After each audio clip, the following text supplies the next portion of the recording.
Hello, hello. Wow, Tuesday. We are here. We are moving. Sorry, I couldn't really make any videos last week or anything. I've been tied down. So, my God, this past month, first of all, this year is gone. It's flown by. 2020's right around the corner. Hope everyone's having a fantastic year.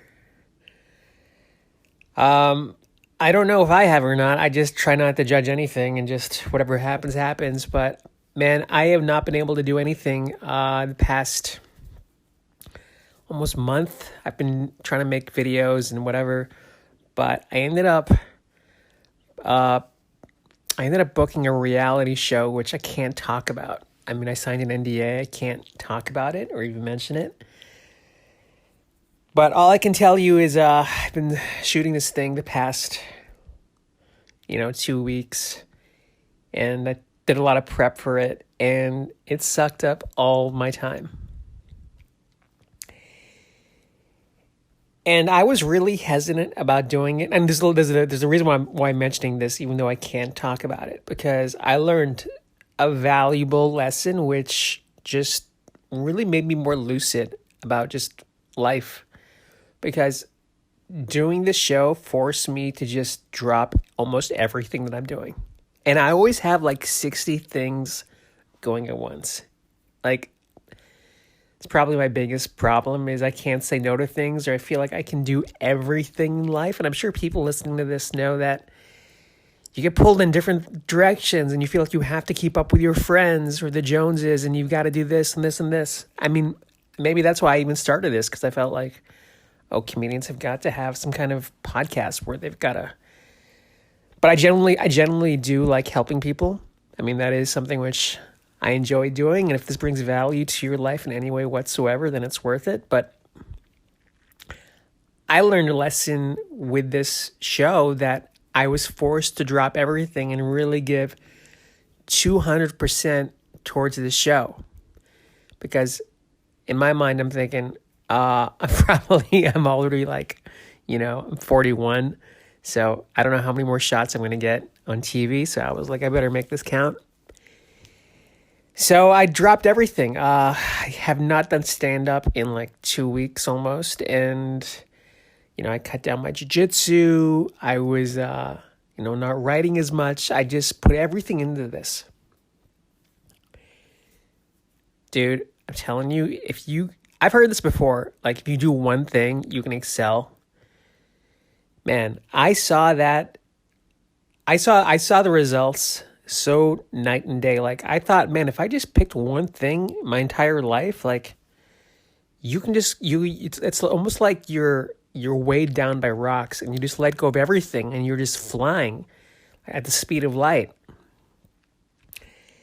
So that's something which I'm going to take into 2020 about just maybe taking things off my plate a bit.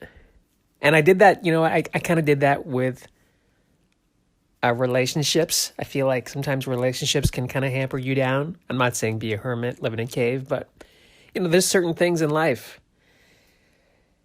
Whether you're, and I thought back about my own past and stuff, and I was like, there's certain things you can do, and just moving forward. And this is the lesson which I hope anybody listening to this takes away from. Like, if you want something, if you just put everything into it, obviously, like we're humans, we have to live, we have to pay our bills, we have to get by.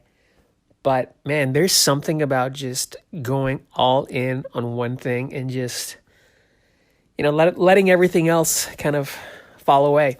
And, hopefully when you see me on that show in January, I just know, well, first of all, I'm going to make another podcast about this.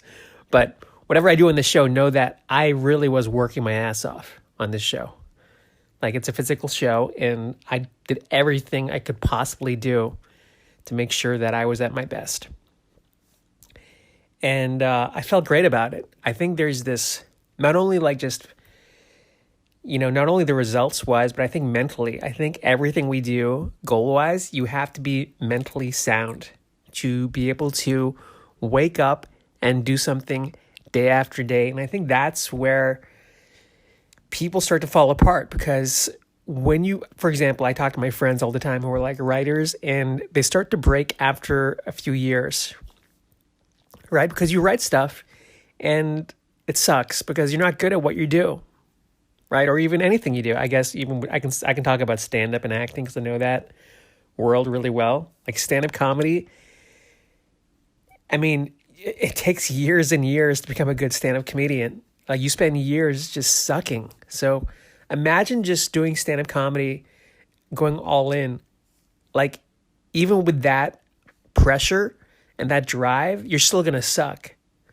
So I think that takes a toll on people after a while. You're like, dude, screw this. I'm just going to, do 6,000 other things. And that's where I think that's a mistake. I think, just looking back now, I think, it's good to diversify, but you can get to your goals faster if you dedicate yourself towards, just a common goal.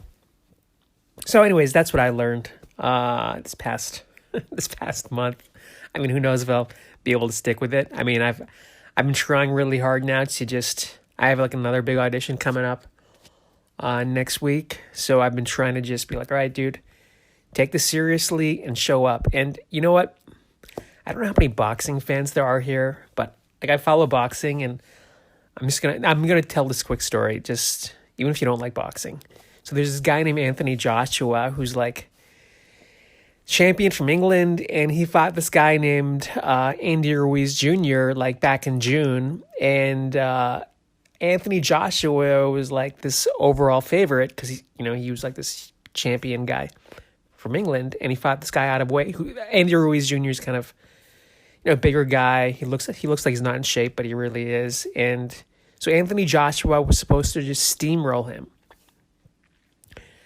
Long story short, Andy Ruiz knocks him out, right? Like in like the 7th round or whatever that was. And it's obviously devastating. So they do a rematch, right? And everyone's like, well, Andy Ruiz will do it again. Dude, so I watched this fight, and Anthony Joshua comes in like 10 pounds leaner. Like you can tell this guy's mentally sound. Was just so focused. You could tell, I mean, obviously he's getting paid like $60 million for this fight. But you could tell it wasn't just financial. He was there for like this redemption. He was there to prove to himself that he was the champion. This other guy, Andy Ruiz, who is this Mexican dude, he even said it after the fight. He was like partying. He like gained like 15 pounds. So he showed up and he lost. That was a great opportunity to like just kind of keep the train going. And, he got wiped out in like 12 rounds. And I'm watching this just as a person and just seeing like my own life, like how we respond, how we act. It's huge, man. Like you got to just show up 100% every single time. And that's extremely hard. I mean, this is coming from a guy who's, look, I've been in this business at least 21 years. I started when I was 18. And I always try to do my best. Like I always try to show up 100%. Like whether it's Stacey OC, Bobby Kahn, like I know nobody can say that about me. Like I've shown up for everything that I do. I kill myself. I have to. That's how I operate. But I also have like, multiple things going on at once. So I'm just trying to be more clear about this. Again, I'm not saying this is the right way or wrong way, but this is just what I've learned. You've got to show up 100%. And then when you show up 100%, you got to push yourself even more. I really think that is the recipe for success, is just, making a case for yourself and it's not even about what other people think about you. It's about giving yourself the best shot and chance, and obviously in that fight, that guy, Andy Ruiz, kind of didn't show up. Anthony Joshua did. That guy just, he was on a mission to reclaim his belts, win the fight. Mission accomplished. Now, obviously, I think entertainment, it's a different beast because you can work your ass off and you can do stuff, and it's not like a meritocracy where your work will It's not like being a doctor or in a law school. Like you can work your ass off, make something great, and nobody will care. That's just what the business is. But man, I'll live and die by these words. I feel like it'll pay off at some point. Like if you just keep developing yourself, you keep getting better, and you keep putting yourself out there, and again, showing up, I think there'll be huge dividends. And I think I've seen that pattern all through life. And I started this podcast because I feel like I've made so many mistakes, and again, these mistakes that's a generalized term, but I feel like I can advise people on their own lives. Just you can look at my life and take it for what it is and go live your life. But showing up is something which I completely forget sometimes. I repeat it like a parrot, but that lesson was just, night and day this past month. And I hope you guys, see it next month when I'm on that show. And I'll make another post about this, like a vlog. I actually vlogged it, so you'll see it there too. So there you go, people. Showing up. I hope you show up this month, whatever that means to you. Hope if you're working on projects, if you're, trying to get into school, if you're, maybe you're an actor in LA. I think the acting thing is so hard too, because I remember when I was auditioning, dude, you get like these sides, right? You get like 1,000 auditions, and you have to memorize all this dialogue, and you have to like just, send off your audition to space. Like there's no incentive to show up. Like there's none. After a while, you're just like, man, maybe this is my place. Just being this, nondescript person, in a crowd of many, and this is where I'm supposed to be. But if you're gonna get out of there, you've got to give yourself the best shot, because there's no lifeboats coming. Anyways, I always feel like I make the most depressing videos, but I'm trying to just lock down this audition. I don't want to say what it is, because then I feel like I jinx it, but I'm definitely deep in the audition process, and it's so easy to be like, you know what, I'm good enough, I'm just going to show up day off and everything will work out for itself. No, that's not how I got good at what I'm doing. Everything you see, like if you think I'm good at anything, it's from years and years of practice, from the TV hosting to acting to writing. Like I've been doing this for years, and I've tried to show up in different areas. I'm trying to really enjoy the present. I'm trying not to be like, all right, this has got to happen for me to be happy. I'm really trying to enjoy the moment to moment. And I still really struggle with it. And I'm sure everybody else does too, but that's part of life, I guess. So anyways, have a great week. I'm sure I'll talk to you guys soon. Take care. Bye.